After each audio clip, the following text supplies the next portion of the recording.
जीव हमारी जाति है, मानव धर्म हमारा। हिंदू मुस्लिम सिख ईसाई धर्म नहीं कोई न्यारा।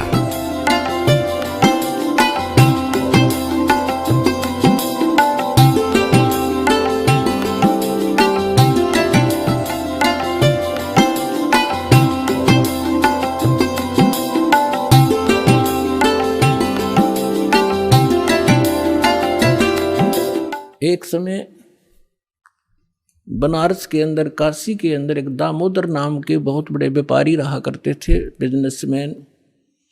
उनका अपना एक पोत था, समुद्री जहाज था, और उसके साथ वो व्यापार करने के लिए समुद्र मार्ग से दूसरी स्टेटों में जाया करते थे। उसके साथ और भी उसी शहर के आसपास के काफी अन्य बनिए लोग भी साथ जाते थे उसके जहाज में किराए पर, और अपना सौदा लाया करते थे। सेठ जी बाहर गए हुए थे और पीछे से उनकी धर्मपत्नी, जिसका नाम धर्मवती था, वो बहुत धार्मिक थी। सेठ दामोदर भी बहुत नेक आदमी थे, भक्ति बहुत विश्वास करते थे परमात्मा। और हमारे हिंदू समाज के अंदर राम और कृष्ण, गणेश और इन भगवानों से ऊपर कोई हमारा इष्ट नहीं था, और ये सभी क्रियाएं हम किया करते थे जो वो कर रहे थे, जो हम करते हैं वैसे ही वो किया करते थे। उस समय परमात्मा ने के बहुत से शिष्य हो गए थे और बहुत दुख दूर हो गए थे। एक दिन ऐसे ही उस सेठ की पत्नी धर्मवती के पास एक बहन गई उसके पास कि बहन, हमारे घर पर सत्संग है, आप आ जाओ। तो उसने सोचा चल मेरी वो बहन ज़्यादा उसके निकट थी और पहले कई बार चर्चा कर रखी थी उसने परमात्मा की। तो कर्मवती ये कहा करती, कभी आसपास तेरे आपके गुरुजी आवे तो उसमें बताना, मैं दीक्षा अगर ज्ञान समझ में आ गया तो मैं दीक्षा लूंगी, वैसे नहीं लूंगी। तो उस बहन ने अपना सत्संग करवा लिया और उसको अपनी सहेली को आमंत्रित किया। अपने आत्माओं परमात्मा का ज्ञान, ओए होए, और ज्ञान सब ज्ञानड़ी, कबीर ज्ञान सो ज्ञान, जैसे गोला तोब को करता चले मैदान। परमात्मा ने सृष्टि रचना सुनाई। परमात्मा जहां भी नया सत्संग करते थे सबसे पहले सृष्टि रचना सुनाया करते थे, और फिर मालिक की वाणी में उनके शब्द में ज्यादा कसकती आत्मा तुरंत खिंच जाती थी। सारा ज्ञान सुना। धार्मिक देखो पुण्यात्मा होती है ना, वो घनी अटबट नहीं करा करते, सारा प्रमाण सामने, और फिर अग्रम अग्रम। तो धर्मवती उस बहन का एकदम सिर गया शरीर। जब सत्संग परमात्मा ने कर लिया 2 घंटे और बैठ गए, 10-20 भगत थे, अपनी अपनी कहन लागे। तब उसने परमात्मा ने कहा बेटा दीक्षा लेगी। वो कहने लगी महाराज मेरी आत्मा तो मानना है मैं दीक्षा लूँ आपकी, मुझे ज्ञान पूर्ण रूप से समझ में आ गया। कुछ तो उस बहन ने कई बार सुना रखा था, और फिर परमात्मा ने फिर उसको सही सुचारू कर दिया। पर भगवान मेरा एक समस्या है मेरे सामने। तो परमेश्वर कबीर जी ने कहा बोल बेटा क्या शंका है वो बता मुझे। कि यूँ क्या करें, यूँ सुना है मैंने कि जोड़े में नाम लेना चाहिए। मेरा पति गया हुआ प्रदेश में धन कमाने के लिए, और वो आ लेगा तब नाम लूंगी, लेकिन मैं अब मुझे ऐसा लग रहा है कि मैं इस घर से बाहर कदम रखूंगी आपकी झोंपड़ी इस स्थान तक, कि मेरी मृत्यु ना हो जाए। आज मुझे आपके सत्संग से एक एक पल भारी हो गया कि ये जीवन नाश हो रहा है मेरा, तो मैं नाम कैसे लूं। परमात्मा बोले बेटा ये भ्रम जो इन मूर्खों का पैदा किया हुआ है, तुम एक दिन जन्मे नहीं, एक दिन मृत्यु नहीं होगी।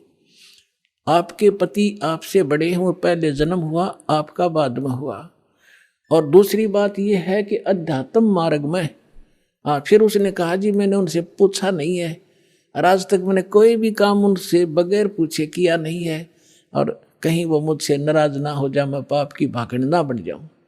परमात्मा ने कहा बेटा आत्म कल्याण के मार्ग में किसी से पूछने की आवश्यकता नहीं, और सभी कामों में सलाह ले सकते हो, सभी बातों में, इसमें एक पल भी देर नहीं करनी चाहिए, कोई पाप नहीं लगे।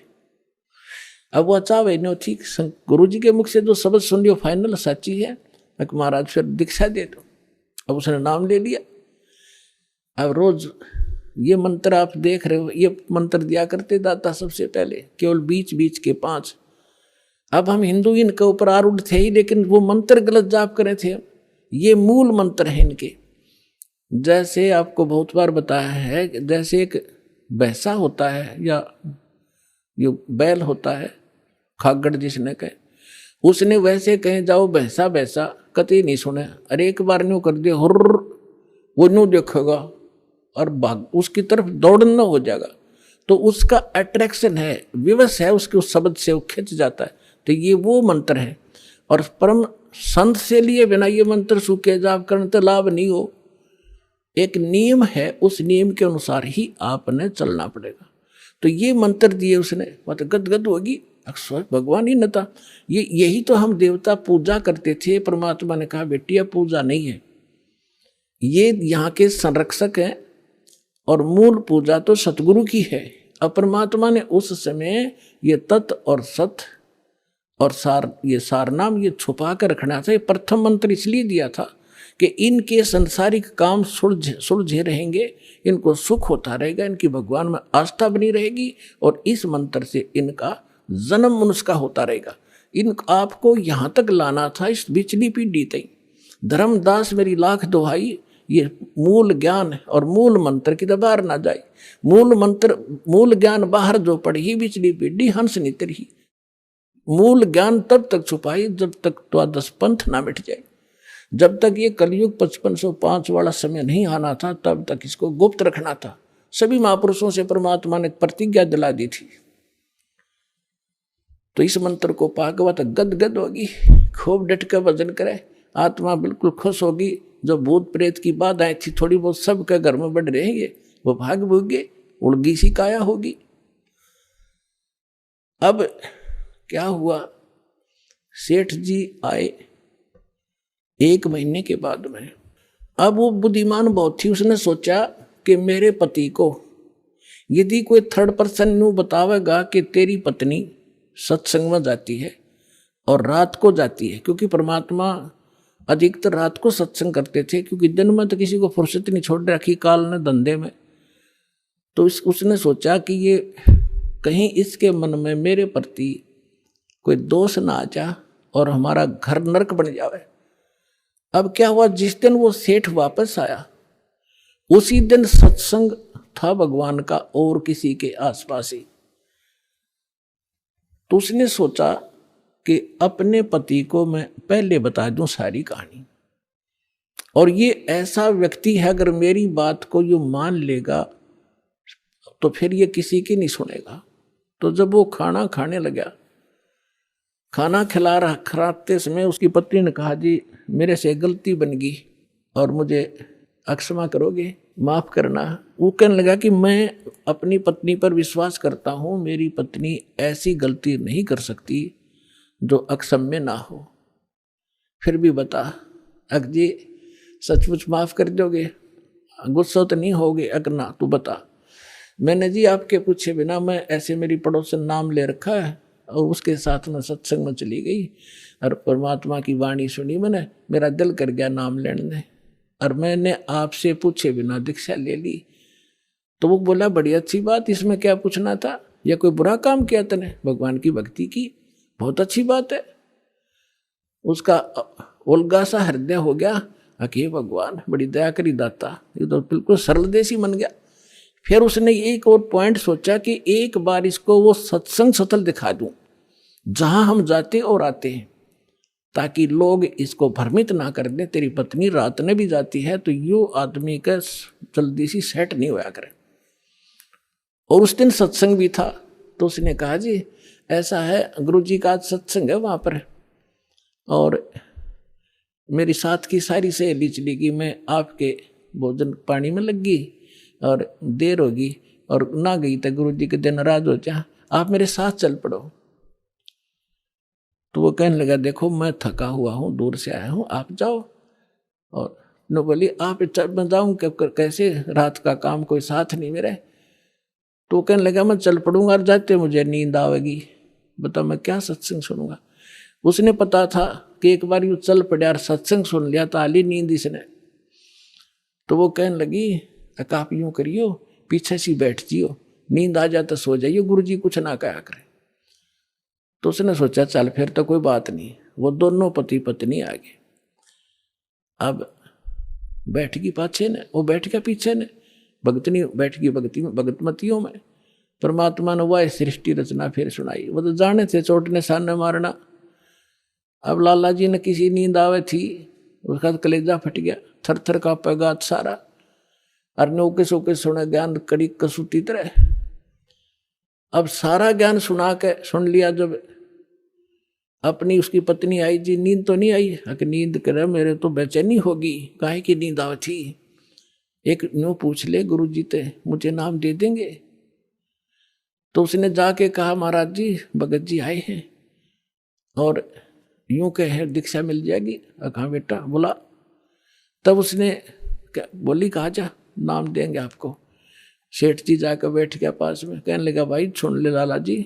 परमात्मा बोले देखो सेठ जी आप हो इन देवताओं के गणे पुजारी, और परमात्मा का नाम लेने के बाद आन उपासना नहीं करनी होगी। वो कहते 100 वर्ष सतगुरु की पूजा, एक दिन आन उपासी और वो अपराधी आत्मा फिर पड़े काल की फांसी। 100 वर्ष गुरु की अनुसार साधना कर ली, सतगुरु के अनुसार, एक दिन भी आन उपासना कर ली ना किसी देवी देवता की, पिछली सारा भट्ठा बैठ जाएगा तेरा। तो वो लाला जी बोला सेठ दामोदर, कहने लगे महाराज जी मैं बाणिया हूँ और सौदा करना खूब जानता हूँ, मैंने सारा कुछ सुन लिया और सब कुछ देख लिया। आज मैंने सारे कथा सुन रखी खूब बड़ी बड़ी, जो ज्ञान आपने दिया इस पृथ्वी पर नहीं, और मैं जो वचन कराया करूँ दाता और पक्का करता हूँ, आप मेरे गुरु, मैं आपका चेला। फिर कहा कि भाई देख मैं दानक और तू लाला जी, कल न तेरी बरादरी वाले भी तुझे धिक्कारेंगे। ने बोला जी मुझे नाम दो और आप साथ रहियो दास के, जो होगा सो देखी जाएगी, मुझे दीक्षा दो। और परमात्मा ने कहा कि और उपासना नहीं करोगे फिर किसी देवी देवता की, नहीं तो नुकसान हो जाएगा। लेकर नाम, और परमात्मा का हाथ से चित्र बनाया करते थे, वहाँ जब का हाथ से बनाया करते थे, सब जगह मिला करते थे। वो फोटो ले गया, जो विधि बताई थी विधान वो शुरू कर दिया आपने। फिर कुछ दिन के बाद वो कई दिन सत्संग सुने, फिर व्यापार में जाना था तो सभी वो दूसरे व्यापारी भी साथ थे। अब उसने क्या किया, उस जहाज के अंदर उसने अपना एक कक्ष बना रखा था जिसमें सारे देवी देवताओं के फोटो थे, और वहीं अपना घंटी बजाया करता, बैठ कर आरती करा करता, जय गणेश देवा माता थारी पार्वती, ये सारी कथा सारी आरती करा करता। अब उसने क्या किया, जाके पहले सारी मूर्ति उठाई और समुद्र में जहाज उठाए, समुद्र में जल प्रवाह कर दी, और एक फोटो परमात्मा कबीर जी का लगा लिया। अब दूसरे जो थे वो लाला जी, उन्हें देखा रहे दामोदर ये देवी देवताओं के फोटो कहाँ गए। तो उसने बताया भाई मैंने दीक्षा ले ली गुरु जी से, और गुरु जी का जो सतगुरु की पूजा करते हैं ना, वो देवी देवताओं की पूजा नहीं करनी होती, इसलिए मैंने वो आदर के साथ जल प्रवाह कर दिया। तो वो सारे कहने लगे रहे तू भट्ठा बैठावेगा, तेरा नाश हो जाएगा, तने कहाँ एक क्या क्या है ये कबीर, ये धानक एक दुलाहा, इसकी कड़ फंटी में आ गया, तू कहाँ बातों में आ गया, तेने देवता छोड़ दिए, राम कृष्ण जैसे बलवान भगवान छोड़ दिए, देखना तेरा क्या होगा। वो बोले भाई कुछ भी हो मेरे साथ, आप अपनी क्रिया करो, मैं आपको ना कहता, आप मेरे पीछे क्यों पड़ गए, मैं अपनी करूँगा, आप अपनी करो।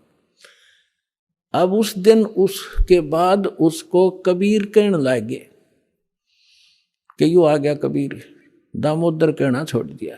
ने बोला भाई कुछ भी कहो, थारी भी जी पवित्र है, भगवान का नाम लेने थे, ठीक है मुझे मालूम है तुम किस विषय से कह रहे हो, कोई बात नहीं। अब वो चले गए और सब अपना माल लाद के बच्चों समेत जा रहे थे कुछ तो, क्योंकि 3-3 4-4 महीने वापस आया करते थे।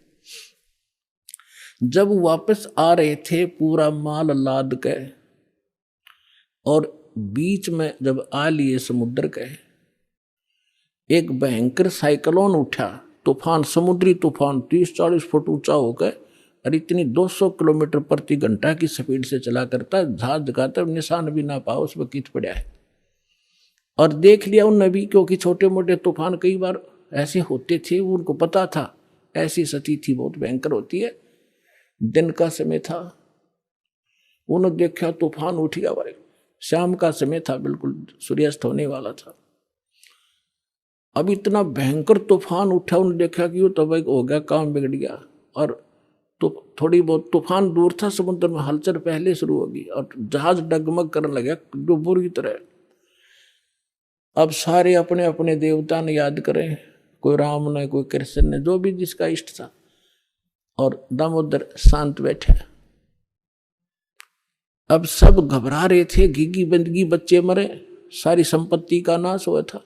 तो वो कहने लगे, दामोदर आप क्यों नहीं अर्ज करते अपने गुरुजी से कि मैं क्या करूंगा, मेरा गुरुजी तो गरीब सा व्यक्ति है, मेरे भगवान, और आपके इसे ताकतवर भगवान जी ने पहाड़ तक ठा लिए, आप बच्चों जोड़ा मैं बच जाऊंगा, आप कर लो अपनी अर्ज।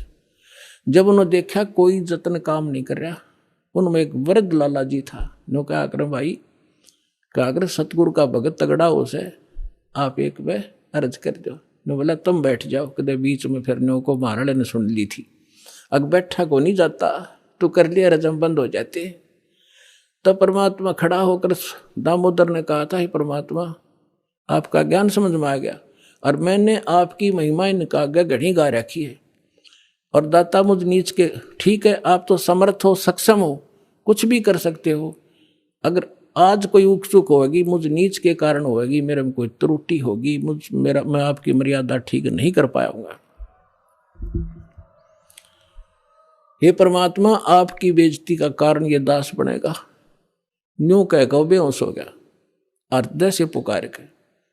इस बात ने सोच कर मैं तो बहुत क्या करता, परमात्मा न्यू कर दिया, उसका न्यू कर दिया, उसके ऐसे कर दिया। इतने समय में अंधेरा हो गया, रात के 8-9 बज गए, और तूफान ऐसे बैठ, चांदनी रात्रि थी, ऐसे बैठ गया जैसे छाड़ा सा वहीं का वहीं, नो का नो धरती।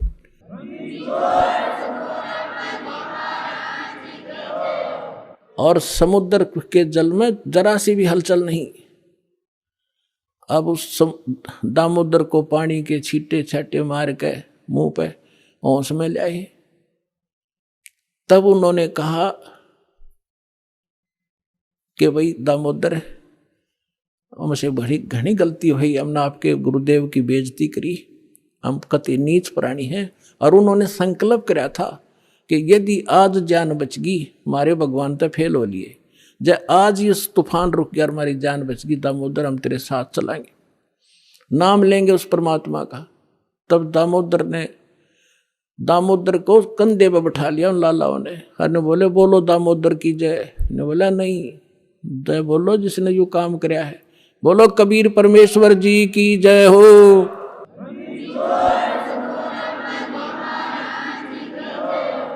अब उधर से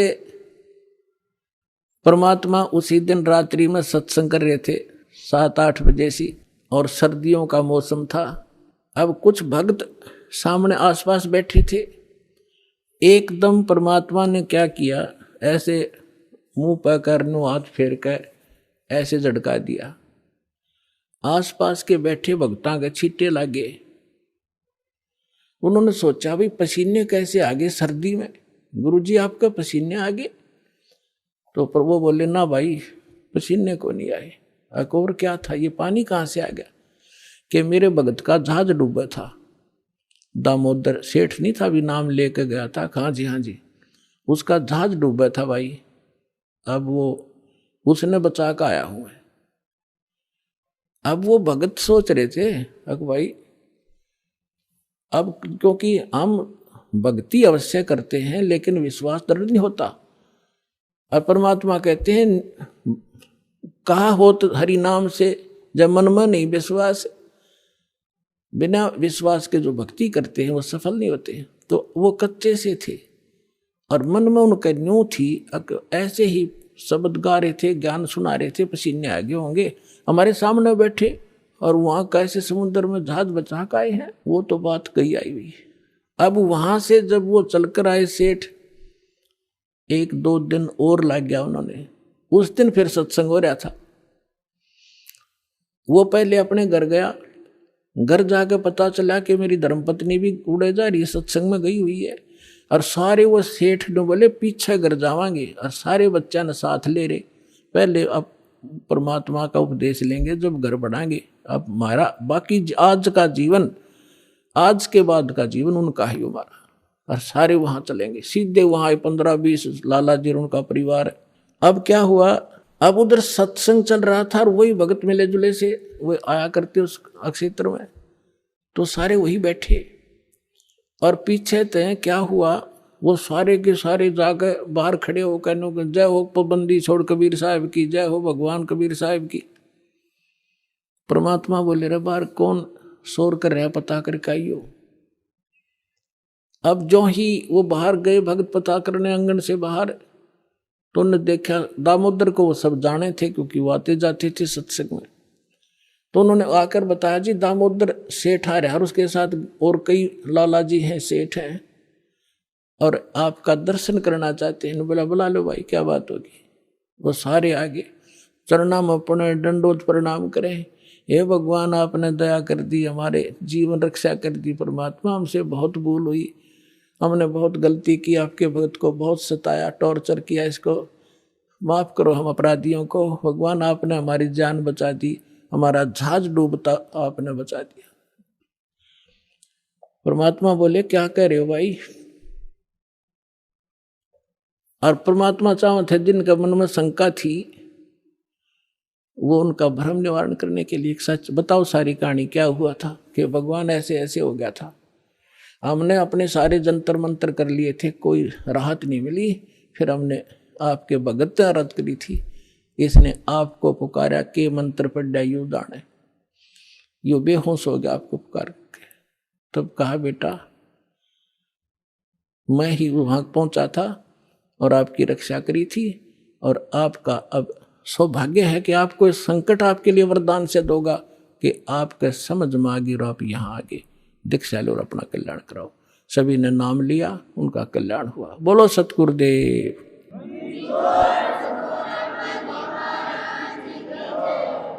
दामोदर सेठ के हुए थे अकाज, अर्ज करी डूबता देख जहाज। दामोदर सेठ के हुए थे अकाज, अर्ज करी डूबता देख जहाज। लाज मेरी रखियो गरीब नवाज, समुद्र से पार लंघाने वाले। लाज मेरी रखियो गरीब नवाज, समुद्र से पार लंघाने वाले। धन धन सतगुरु सत कबीर भक्त की, पेड़ मिटाने वाले सत साहिब।